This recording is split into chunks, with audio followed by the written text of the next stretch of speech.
गणेशपुर नामक एक गांव में अनुज भगवान शिव के मंदिर की रखवाली करता था। उस मंदिर में सोने की बहुत सी मूर्तियां थीं, जिनकी वह देखभाल किया करता था। गणेशपुर गांव का वह मंदिर भगवान शिव की सोने की मूर्तियों के कारण हर जगह प्रसिद्ध था। यह खबर आसपास के गांवों में भी फैल गई थी। एक दिन इसी बात का फायदा उठाते हुए एक चोर प्रार्थना करने के बहाने वहां आता है और मंदिर की मूर्तियों को बहुत ही ध्यान से देखता है। ओह वाह, यहाँ तो सोने की इतनी सारी मूर्तियां हैं। इन्हें चुराकर तो मैं बहुत सारा पैसा कमा सकता हूँ। अब चोर यह बात जाकर अपने दूसरे चोर दोस्तों को बताता है। इससे बहुत पैसा मिलेगा। पर मैंने सुना है कि उस मंदिर का पहरेदार यानी अनुज हमेशा मंदिर की रखवाली में लगा रहता है और किसी चोर को घुसने भी नहीं देता। चोरों ने कहा, ओह, कुछ नहीं होगा। हम यह काम बहुत सावधानी से करेंगे। अगली रात सारे चोर रात के अंधेरे में उस मंदिर के लिए निकल जाते हैं। उस रात अनुज मंदिर की रखवाली कर रहा था।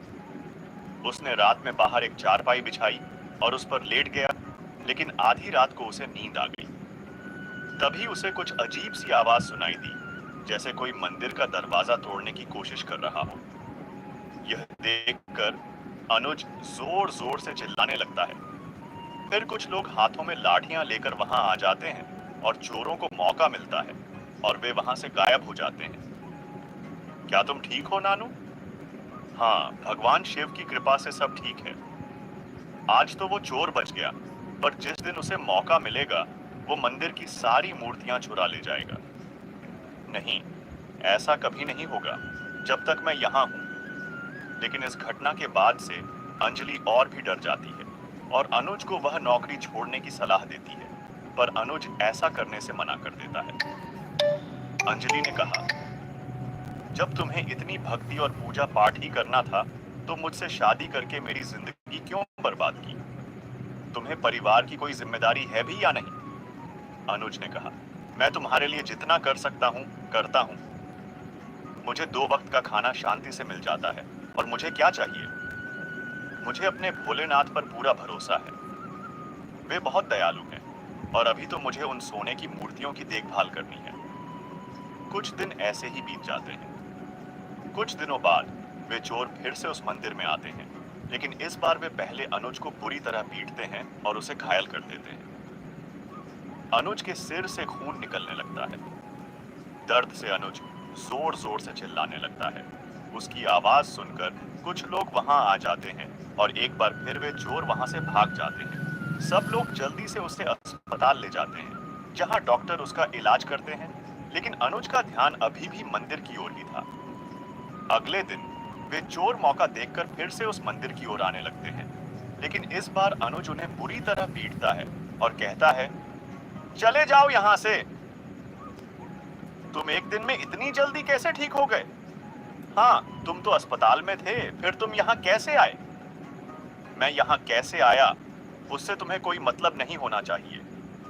बस इतना याद रखना कि अब से कभी भी इस मंदिर के आसपास मत भटकना और अनुज से पंगा मत लेना। बेहतर होगा कि वह अनुज से पंगा न ले। डर के मारे वे तीनों वहां से भाग जाते हैं और जाकर अपने सरदार यानी बड़े चोर को सब कुछ बताते हैं। सरकार, वो तो बस एक दिन में अस्पताल से वापस आ गया। बड़े चोर ने कहा, तुम तीनों बेकार हो। तुम लोग इतना सा काम भी नहीं कर पाए। तुम सब मिलकर एक साधारण आदमी को भी नहीं संभाल पा रहे हो। तुम जानते हो, मैं आसपास के सभी गांवों का सबसे खतरनाक चोर हूं। अब मुझे लगता है कि मुझे खुद ही जाना होगा। उन मूर्तियों को मुझे खुद ही चुराना होगा। यह तुम तीनों के बस की बात नहीं है। दूसरी ओर बेचारा अनुज अभी भी अस्पताल में बेहोश था, लेकिन उसका पूरा ध्यान अभी भी मंदिर की उन मूर्तियों पर ही था। बेहोशी में भी वह लगातार भगवान शिव का नाम जप रहा था। इसके साथ ही वह मंदिर को लेकर चिंतित भी था। हे भगवान शिव, मेरे मंदिर की रक्षा करना। तभी उसे एक चमकीली अद्भुत रोशनी दिखाई देती है, जिसमें से भगवान शिव प्रकट होते हैं और कहते हैं, चिंता मत करो अनुज, मैं यहाँ हूँ, मैं सब कुछ संभाल लूंगा। यह कहकर शिव जी गायब हो जाते हैं।